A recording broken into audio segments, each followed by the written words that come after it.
This is the Skylar Neese story. Skylar Annette Neese was 16 years old and lived in Star City, West Virginia. She was an honors student, worked part-time, and was known for her kindness, loyalty, and bright personality. Skylar had close friendships and a strong relationship with her parents. She had no history of running away and always stayed in contact. On the evening of the 5th of July 2012, Skylar returned home after finishing her work shift. Everything appeared normal. Later that night, shortly after midnight, Skylar quietly climbed out of her bedroom window. Security footage captured her walking down the street. Waiting for her was a light-colored sedan. Inside the car were Skylar's two best friends, Sheila Eddy and Rachel Schoaf. Skylar willingly got in. That was the last time she was seen alive. The next morning, Skylar's parents immediately noticed something was wrong. She hadn't returned home, hadn't called, and hadn't responded to messages. They began calling friends and family, hoping someone had seen her. No one had. When Skylar failed to show up for her scheduled work shift, her parents contacted police. At first, the case was treated as a runaway, because Skylar had left voluntarily and there was no immediate evidence of abduction. An Amber Alert was not issued under the criteria at the time. Sheila Eddy and Rachel Schoaf told police they had picked Skylar up late that night, driven around for a short time, and then dropped her back off near her apartment about half an hour later. They insisted Skylar walked away safely. As days turned into weeks, Skylar's disappearance consumed the town. Her parents organized searches, vigils, and press appearances. Flyers with Skylar's face appeared everywhere. Sheila and Rachel publicly participated in the search. They handed out flyers. They posted emotional messages online. They comforted Skylar's parents. To the public, they appeared devastated. Investigators begin to question the story. Behind the scenes, detectives were reviewing surveillance footage, phone records, and social media activity. They noticed growing tension between Skylar and the two girls in the months before her disappearance. Investigators reviewed years of online posts, messages, and videos. The three girls playing a game of Would You Rather, where Sheila asked unsettling questions about how they would rather die. At the time, it seemed disturbing, but not yet incriminating. That changed when investigators re-examined the timeline.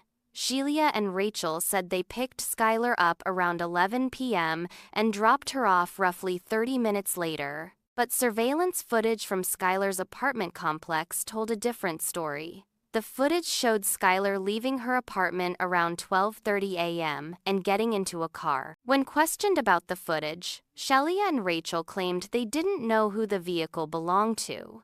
That explanation didn't last long. Gas station security footage later revealed the car was Sheila Eddy's Toyota Camry. Cell phone records placed the girls near Skylar's apartment at that same time. Then came another ping. At approximately 4 a.m., the phones registered in Blacksville, near the West Virginia-Pennsylvania border, long after the girls claimed to be home and asleep, and in the opposite direction of where they said they had driven. When police interviewed the girls again, both changed their stories slightly. West Virginia State Police Trooper Chris Berry later described their demeanor as completely different. Rachel appeared nervous, distracted, and avoided eye contact.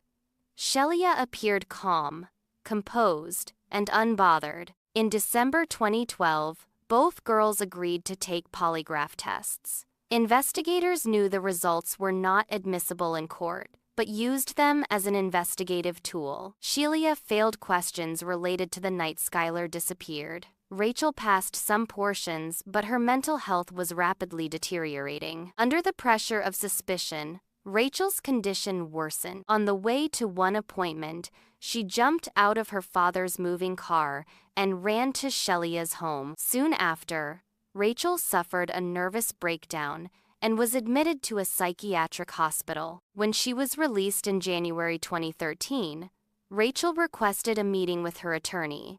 In the presence of law enforcement and an FBI agent, Rachel confessed. Her first words were simple and devastating. "We stabbed her." When asked why, Rachel said they didn't like Skylar.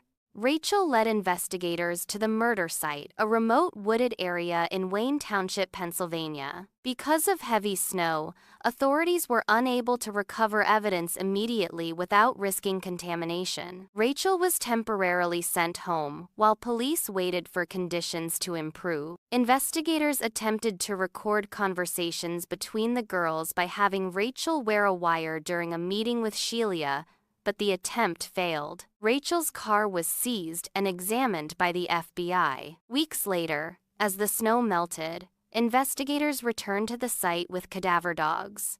Skylar Neese's remains were recovered more than 6 months after she disappeared. Around the same time, the FBI discovered Skylar's DNA in the trunk of Sheila Eddy's car. The evidence was now undeniable. In May 2013, Rachel Schoaf turned herself in as part of a prearranged plea deal. She pleaded guilty to second-degree murder and was sentenced to 30 years in prison, with eligibility for parole after 10 years. Sheila Eddy was later arrested in the parking lot of a Cracker Barrel restaurant. She pleaded guilty to first-degree murder and was sentenced to life with mercy, allowing parole eligibility after 15 years.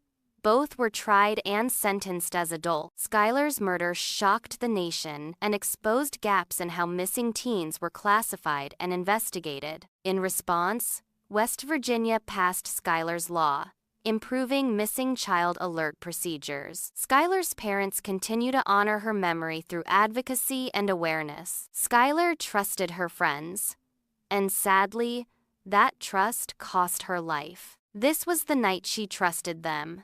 The story of Skylar Neese. This was an Insta true crime story. Like and subscribe to Insta for more cases that refuse to be forgotten.